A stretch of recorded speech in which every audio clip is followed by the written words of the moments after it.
Eu sou a professora Mônica Oliveira e estou aqui com vocês para mais uma de nossas aulas de História. E aí, como é que vocês estão? Tudo bem? Espero que sim. Olha só, hoje eu trago dois temas bem interessantes. A construção do Império no Brasil e como esse Império se fortalece. Vamos conhecer um pouco? Mas antes de iniciar, eu irei ler uma mensagem muito linda para vocês. E eu espero que vocês me acompanhem na leitura. Ok, pessoal? Vamos ler junto comigo? Olha, que mensagem linda! Essa mensagem motivacional. A verdadeira coragem é ir atrás de seus sonhos, mesmo quando todos dizem que ele é impossível. Cora Coralina. Olha só. Vocês sabem quem é Cora Coralina? Cora Coralina é uma escritora que começou a escrever suas poesias e seus livros após os 70 anos de idade. Pois é, pessoal, nunca é tarde. Sempre corram atrás de seus sonhos, né? Corram atrás de seus objetivos, que todos são possíveis. Nada é impossível. Tá certo, meus amores? Olha só.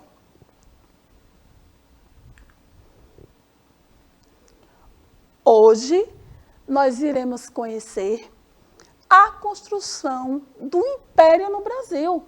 Pois é, estão vendo essa imagem? Vocês sabem quem é essa pessoa aí, nesse cavalo? Olha só, é o Dom Pedro I.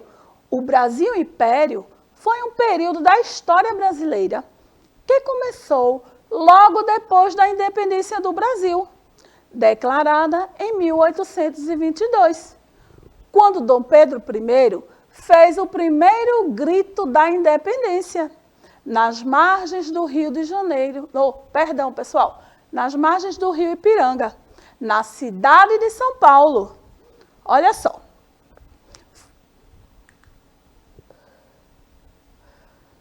Menos de 3 meses depois, o príncipe Dom Pedro I foi coroado imperador do Brasil e começava o período que ficou conhecido como Primeiro Reinado. Teve início um momento muito importante para o nosso país. Era a hora de definir como seria organizado o novo Estado e como seriam as relações entre o poder central e as províncias. Olha só, naquela época, o Dom Pedro, ele foi muito bem aceito, né, pelas pessoas do Brasil, as pessoas de vários estados, né, no estado da Bahia, de Pernambuco, da Paraíba, do Rio de Janeiro, São Paulo e dentre outros, né? Ele foi muito bem aceito. Então, após 3 meses, o que foi que aconteceu? Ele foi nomeado imperador do Brasil e começou o quê? A comandar o nosso país. Só que naquela época houveram muitos problemas. Por quê? Porque o Dom Pedro I era uma pessoa muito ríspida, muito rigorosa e queria que a província só fizesse tudo o que ele queria. As leis que ele nomeasse, que sempre fizesse tudo o que a família real quisesse. Sempre todos tinham que fazer tudo de acordo com o que a família real queria impor naquele momento. Olha só. Vamos pensar um pouco. Finalmente, quais seriam os direitos e deveres do povo brasileiro? Será que naquela época o povo tinha direito a alguma coisa? Tinha algum dever? O que vocês acham? Vamos pensar um pouco. Será que antigamente, né, tudo é igual a hoje? Será que as pessoas de antigamente têm os mesmos direitos e os mesmos deveres que nós temos hoje? Ou será que era diferente? Quem era o povo brasileiro? Será que a partir daquele momento todo mundo passava a ser considerado cidadão? Será, meus amores? Afinal, quem era considerado cidadão no Império do Brasil. Nossa, minha gente, antigamente era tudo diferente, né? Nem todas as pessoas eram consideradas cidadãos. Pois é. As pessoas que eram escravizadas, as pessoas que não tinham muito valor, né, não tinham uma renda fixa, elas não eram consideradas cidadãos. Pois é, e nem todo mundo tinha seus direitos e seus deveres, né? Eram mais deveres do que direito. As pessoas, o povo brasileiro, eles não podiam, como eu posso falar, eles não podiam se comunicar com o imperador, dar suas opiniões, né? Reclamar de algumas situações, né? Ou até tentar ajudar. Então, o povo brasileiro, ele não poderia se comunicar com a família imperial, com o imperador, porque só quem comandava era ele. Ele não escutava o que o povo queria falar.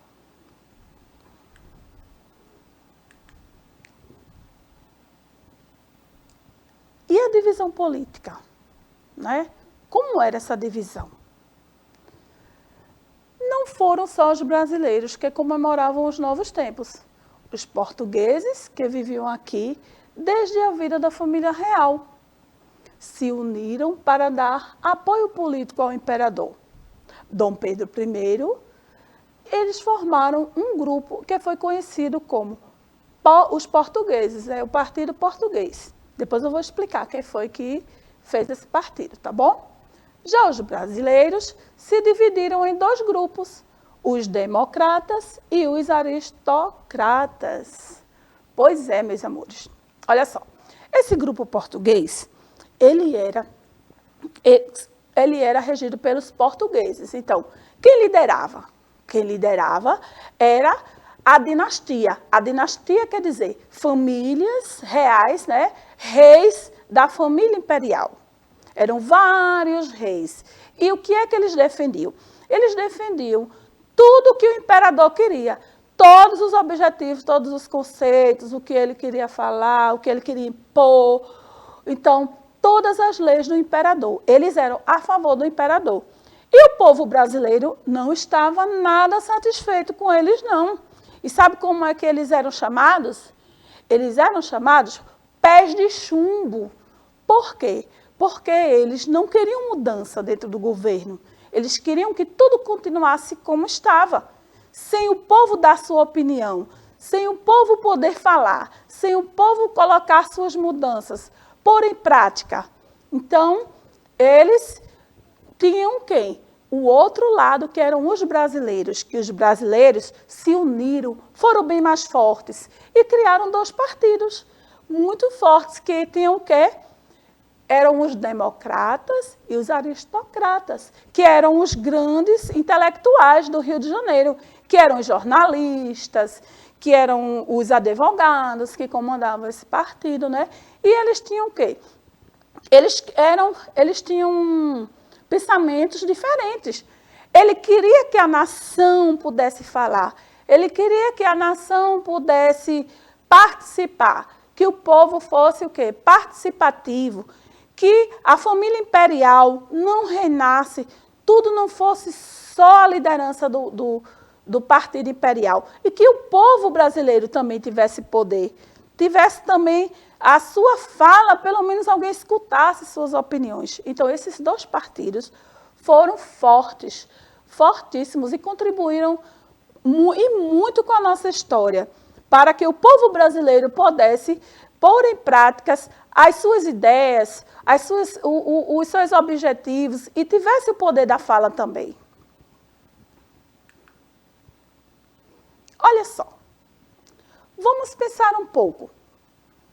Vocês sabem realmente o que é uma Constituição? E por que ela é tão importante? Vocês sabem, meus amores? Pois é, a Constituição é a lei máxima do nosso país, né? As maiores leis. A lei que tem que ser regida. Mas será que naquela época a Constituição, ela favorecia o povo brasileiro ou ela só favorecia a família imperial, a família real? Vamos ver? Olha só. A Constituição Brasileira de 1824 foi outorgada por Dom Pedro I, em 25 de março de 1824. A primeira Carta Magna brasileira garantia a unidade territorial e instituía a divisão do governo em 4 poderes e estabelecia o voto censitário, o voto ligado à renda do cidadão. Ela foi uma Constituição do tipo outorgada, isto é, imposta unilateralmente pela vontade do imperador, Dom Pedro I. Pois é, minha gente, outorgada quer dizer que só quem podia mandar era o imperador. Era o que ele escreveu ali, o que ele falou e pronto. Ninguém poderia mudar mais nada.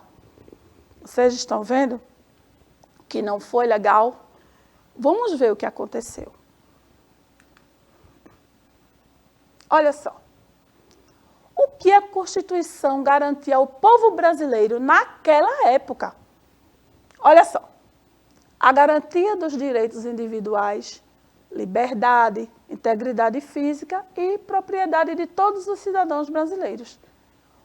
União do Estado e Igreja, Estado unitário e o sistema eleitoral baseado no voto indireto, masculino e censitário. Olha só, naquela época, nem todo mundo poderia votar. Só quem poderia votar é quem tivesse uma renda fixa. Era quem e também, tá? A partir dos 25 anos de idade. Tinha que ter uma renda fixa, mulheres não votavam naquela época, o voto era indireto. E também, o que era que eles faziam? Essa união Estado e Igreja. Vocês sabem por quê? União Estado e Igreja? Porque naquela época, a Igreja Católica, ela era quem comandava, apesar deles aceitarem outro tipo de religiosidade. Mas a Igreja Católica é quem tinha o poder. Só ela era quem poderia trabalhar no governo e quem poderia receber os cargos administrados pelo imperador. Só quem poderia nomear era um imperador e não outra pessoa.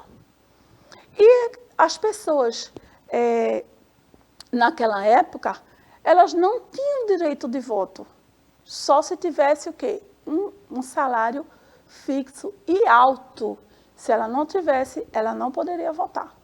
Infelizmente, né? Não é igual aos nossos dias atuais, que nós temos o nosso voto, tanto nós mulheres como homens, né? Podemos ter o nosso voto. Olha só. Vocês sabem o que significa abdicação? A abdicação de Dom Pedro I quer dizer a renúncia de Dom Pedro I. Por que será que Dom Pedro I renunciou? Vamos ver? Olha só. O desdobramento do exercício do poder moderador por Dom Pedro, a rixa entre os políticos conservadores e liberais, bem como a rivalidade entre brasileiros e portugueses, que estavam radicalizados no Brasil. Então, eles culminaram na abdicação do imperador, que foi formalizada no dia 7 de abril do ano de 1831. Pois é, infelizmente, né, como o rei, ele era um homem muito carrasco, muito ríspido, né? Então, ele não agradava a todos e havia essa rixa entre os portugueses e os brasileiros. Então, houve muitas contradições, muitas brigas através dos partidos e o imperador resolveu abdicar, ele resolveu renunciar ao império.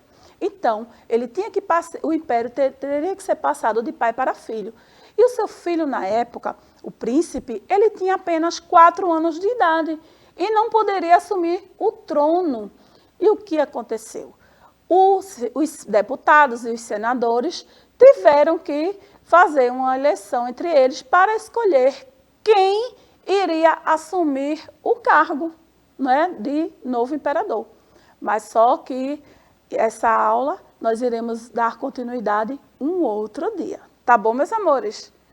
Até a próxima e espero que tenham gostado.